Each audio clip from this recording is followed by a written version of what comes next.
अजीज़ान अमन, आपको आपके भाई आदिल राजा का सलाम पहुंचे। अजीज़ान अमन, इसमें तो कोई शक नहीं है कि आसिम मुनीर को अपने इक़्तिदार की सलामती के लिए एक नई जंग की ज़रूरत है। वो जंग अफ़गानिस्तान से भी छेड़ना चाहता है, लेकिन अफ़गानिस्तान के साथ पाकिस्तान की आवाम जो है वो तैयार नहीं है। लेकिन ये इतनी सादी बात नहीं है जितनी नज़र आ रही है।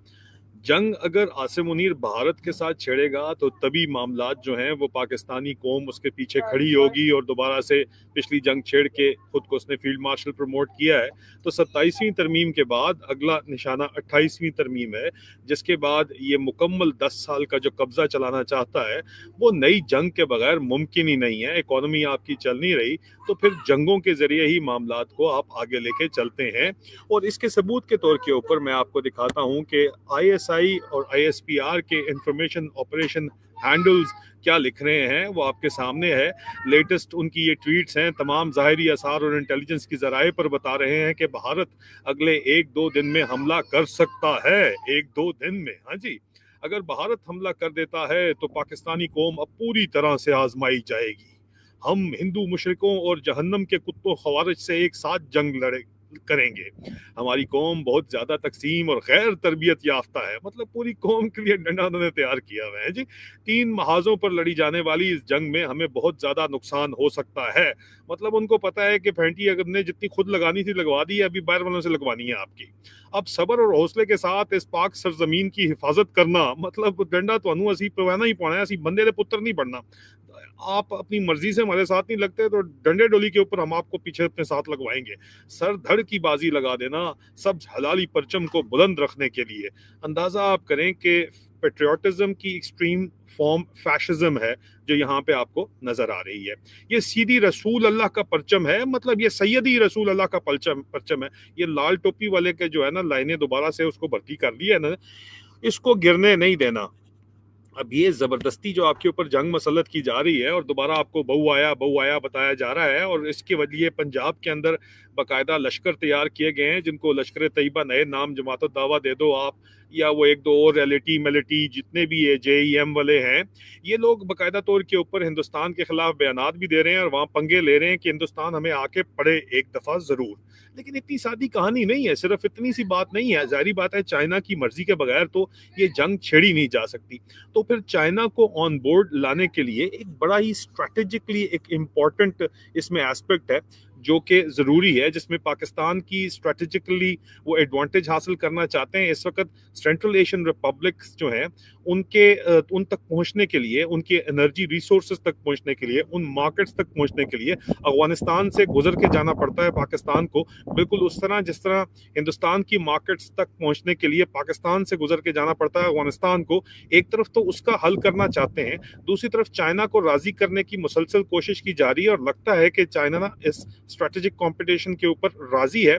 ग्रेट पावर राइवलरी के कॉन्टेस्ट में खास तौर के ऊपर इस सिनेरियो के अंदर जब हिंदुस्तान और अमेरिका का नया डिफेंस डील हो चुका है, अब इस सारे सिनेरियो में कुछ बड़ी इंपॉर्टेंट मेजर डेवलपमेंट्स हैं जिनके ऊपर मैं आपकी नज़र चाहूँगा कि आप बराए मेहरबानी उसके ऊपर नज़र डालें।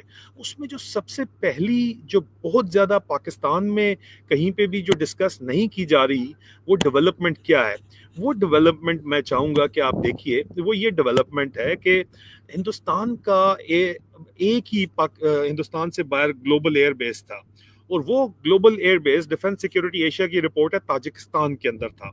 आयनी एयर बेस जो है वो बंद हुआ है ताजिकिस्तान के अंदर, जिसको एक स्ट्रेटेजिक अर्थ को एक कहा जा रहा है जो इंडिया के यूरोएशियन एम्बिशंस को बिल्कुल उसने शटर कर दिया। और ये अभी 6 नवंबर की ये स्टोरी है। उनमें वो लिखते हैं कि India's 2-decade control of Ayni Air Base in Tajikistan has ended, marking a historic reversal that weakens New Delhi's power projection, exposes strategic vulnerabilities, and cements the dominance of Russia and China in the heart of Eurasia. बड़े अरसे से ये हिंदुस्तान का इकलौता foreign air base जो है ये मौजूद था ताजिकिस्तान में, जो उनसे खाली करवा लिया गया है। इसकी बहुत सी वो वजूहत बता रहे हैं, लेकिन दर हकीकत हिंदुस्तान के लिए एक बहुत बड़ा स्ट्रैटेजिक लॉस है। और इसको कवर करने के लिए अब आप देखिए कि ये एक नई इनकी, और ये आपने डॉट कनेक्टिंग करनी है, मैं आपको एविडेंस आपके सामने रख रहा हूँ। हिंदुस्तान ने जनाब इसके मुकाबले के अंदर इंडियन एयर चीफ जो है वो इनॉग्रेट कर रहे हैं इस वक्त ये इनकी अपनी इंडिया की जो ओपन सोर्स न्यूज़ है, और ये 13 तारीख की न्यूज़ है, 13 नवंबर की, कि Indian air chief inaugurates the world's highest air base at Nyoma in eastern Ladakh just 30 kilometre from line of actual control with China. मतलब चाइना के मुकाबले में ताजिकिस्तान तो फिर भी जो है वो थोड़ा दूर था, आयनी एयर बेस। इन्होंने चाइना से 30 किलोमीटर एलएसी के ऊपर और पाकिस्तान के सियाचिन के बिल्कुल साथ 13,700 फीट के ऊपर हिंदुस्तान का सबसे बड़ा सबसे स्ट्रेटेजिकली ऊंचा 3 किलोमीटर रनवे के साथ इन्होंने जो है वो हार्डन शेल्टर के साथ फुली ऑपरेशनल बेस बनाया है।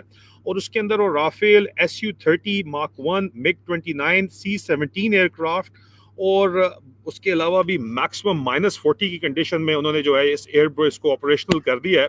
और ये उन्होंने एविडेंस के तौर के ऊपर इंडियन एयर चीफ की तस्वीरें भी इशू की हैं। Now this is really important. इसको मैं सिर्फ आपको डॉट कनेक्टिंग के लिए 2-3 चीजें बता रहा था। अब जरा इस नक्शे के ऊपर पहले नगाह दौड़ाइए and then I will come to the brass tacks. अजीजा नेमन, रेड डॉट के अंदर ये जो एरिया आपको नजर आ रहा है, this is Wakhan corridor. Wakhan corridor के ऊपर पाकिस्तान की बड़े सालों से नजर है। ये वो छोटा सा कॉरिडोर है जो ताजिकिस्तान को पाकिस्तान के साथ मिलाता है, और एक तरफ चीन है, लेकिन ये अफगानिस्तान के जेरे एहतमाम है। थोड़ा सा इसको मजीद देखिएगा, फिर मैं इस मामले को आपको मजीद जो है वो समझाता हूँ।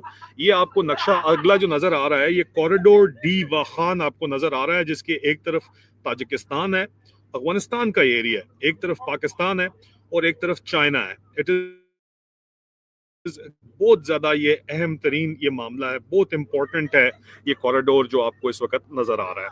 ठीक है जी, और इसको मैं थोड़ा सा बड़ा मैप के ऊपर करता हूँ। अभी आप देखिए, अभी दिस इज क्रिस्टल क्लियर, ये जो चोंच निकली हुई है, this chicken neck is in fact the Wakhan corridor. On top of it is Tajikistan, bottom Pakistan, then Afghanistan, then China. अब अगर वाखान कॉरिडोर जो पाकिस्तान के इंफॉर्मेशन ऑपरेशन हैंडल चाह रहे हैं और बड़े अरसे से अफगानिस्तान को कह रहे हैं, लेकिन अफगानिस्तान ये देता नहीं है उनको, बल्कि उन्होंने वहां पे कंस्ट्रक्शन शुरू कर दी है। इसको अगर ये ले लेते हैं तो सीधा ताजिकिस्तान में ही एयर बेस इनका जो है बंद हुआ है इंडियंस का। ये बात भी जहन के अंदर रख लीजिएगा। और अगर ये ताजिकिस्तान से ले लेते हैं, चाइना राजी हो जाता है। China is the only thing जो कि यहाँ पे, न सिर्फ China is the only thing जो जिसने ये इनको इजाजत अभी तक नहीं दी हुई, बल्कि उसके साथ साथ आप देखें कि अफगानिस्तान के ये आर्मी चीफ हैं, उन्होंने भी कारी फसीउद्दीन ने वाखान कॉरिडोर का दौरा किया और वहां पे बड़ी तेजी के साथ ये अपनी एक सड़क बना रहे हैं। लेकिन सिर्फ एक तरफ तो ये डेवलपमेंट चल रही है, दूसरी तरफ जो इंपॉर्टेंट डेवलपमेंट चल रही है वो ये चल रही है कि जनाब पाकिस्तान के फील्ड मार्शल से ताजिकिस्तान के जो डिफेंस मिनिस्टर हैं और उनके जो आर्मी चीफ हैं, चीफ ऑफ डिफेंस स्टाफ है, उन्होंने आके मुलाकात की है। ये भी आपके सामने है खबर। अब देखें, दोबारा वापस आ जाएं, डॉट कनेक्टिंग की सारी कहानी है। वाखान कॉरिडोर इन्होंने लेना है। वाखान और ताजिकिस्तान में जो बेस बंद हुआ है पाकिस्तान की वजह से नहीं बंद हुआ है इनका। ताजिकिस्तान का जो बेस बंद हुआ है बेसिकली वो बंद हुआ है चाइना और रशिया की वजह से। इसमें तो कोई शक अभी आपको होना नहीं चाहिए अगर है तो। और लेकिन बहरहाल तमाम स्ट्रेटेजिकली ये बहुत क्लियर है कि रशिया ने भी इनको किया, लेकिन basically it was China, Chinese influence था जिसकी वजह से आईनी एयर बेस जो है वो इनको देना पड़ गया। अब गेम ये ग्लोबल पावर राइवलरी की है। अमेरिका जो है वो हिंदुस्तान को काउंटरवेट भी बनाना चाहता है और उसे कारोबार भी चाहता है, उसको डिफेंस इक्विपमेंट भी देना चाहता है, इसमें कोई शक नहीं है।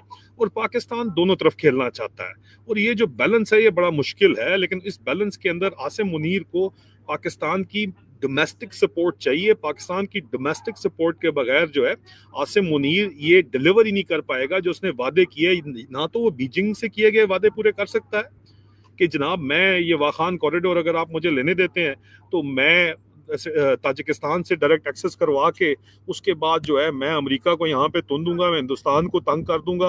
हिंदुस्तान और ना ही अमेरिका, अमेरिका असल तो इनकी कहानी अमेरिका में भी है ना, क्योंकि बच्चे जायदादें सारी अमेरिका के अंदर या बरतानिया के अंदर है, तो यहाँ भी इन्होंने तो ये गेम करनी है ना। इनको भी ग्रेट गेम के अंदर जो न्यू ग्रेट गेम है उसके अंदर इनको भी वादे कर रहा है, उधर भी वादे कर रहा है, दोनों तरफ चलना है। लेकिन दोनों तरफ जो अमेरिका से भी वादे किए गए हैं कि आपको रेयर अर्थ एलिमेंट पाकिस्तान के हम देंगे, क्रिप्टो वाला तो वैसे ठुस हो गया वादा, ठीक है, लेकिन उसके लिए भी जो लोकल सपोर्ट है पाकिस्तान के लोगों की वो बहुत जरूरी है। अब लोकल सपोर्ट बगैर नई जंग के हो नहीं सकती, इसीलिए इस किस्म की वाहियात बकवास की जाती है। आपको मैंने जुलाई के अंदर ये रिपोर्टिंग की थी कि अगला अगस्त में इन्होंने रिपोर्ट आ गई तो 2 महीने डिले कर दिया, दिल्ली और मुंबई में हमले किए जाएंगे। उनको भी पता है ये लोग करवा रहे हैं, हिंदुस्तान वालों को पता है। वो चुप करके बैठे हुए हैं कि अभी उनकी तो मार्केट चल रही है, इकोनॉमी चल रही है, ये तो जानबूझ के जंग चाहते हैं। वो रिस्पॉन्स करेंगे, जाहिर बात है।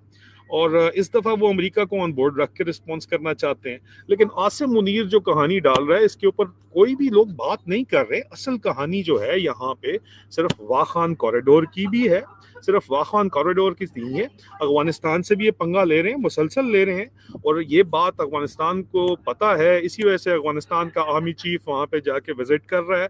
बड़ी तेजी से एक सड़क भी वो बना रहे हैं, चाइना भी उनके साथ वहाँ पे मिला हुआ है। लेकिन ये जो इंडियंस ने आके इसको इस वक्त एक, मेरे ख्याल में जो आईनी एयर बेस का जो इन्होंने काउंटर किया है, this is not a small thing. ये जो चीज है, इसने बहुत सा, it's a spanner in the works.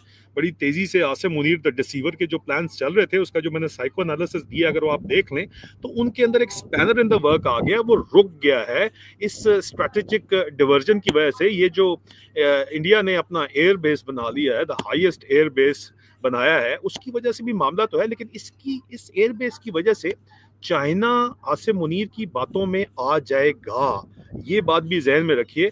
लेकिन क्या चाइना आसिम मुनीर की बातों में आके अफगानिस्तान से लड़ाई मोल लेगा और इनको इजाजत देगा कि जाके वाखान कॉरिडोर के ऊपर तुम चढ़ जाओ और ताजिकिस्तान से लिंक अप जो है तुम कर लो? असल में सिर्फ और सिर्फ बगराम एयरबेस की कहानी जो है वो पुरानी हो गई है। असल कहानी यहाँ पे वाखान कॉरिडोर की चल रही है। और वाखान कॉरिडोर के लिए अफगानिस्तान भी जंग लड़ने के लिए तैयार है। अफगानिस्तान ने अगर इनको 78 साल से नहीं दिया तो अब क्यों देगा वाखान कॉरिडोर? और हिंदुस्तान को भी ये स्ट्रेटेजिकली कर्टेल करने के लिए कहानियां चाइना को ये कर रहे हैं। लेकिन आखिर में सबसे बड़ी बात ये, और इसमें एक सबक है, कि दो किश्तियों का सवार कभी भी अजीजान मंजिल पे नहीं पहुंचता। और आसिम मुनीर भी पाकिस्तान में बहुत से लोगों की तरह दो किश्तियों का सवार है। अब क्या ये मंजिल पे पहुंचेगा या नहीं पहुंचेगा, ये तो वक्त बताएगा। लेकिन तारीख बताती है कि ऐसा शख्स कभी भी मंजिल पे नहीं पहुंचता। बहुत जल्द दोबारा मुलाकात होती है। खुदा हाफिज।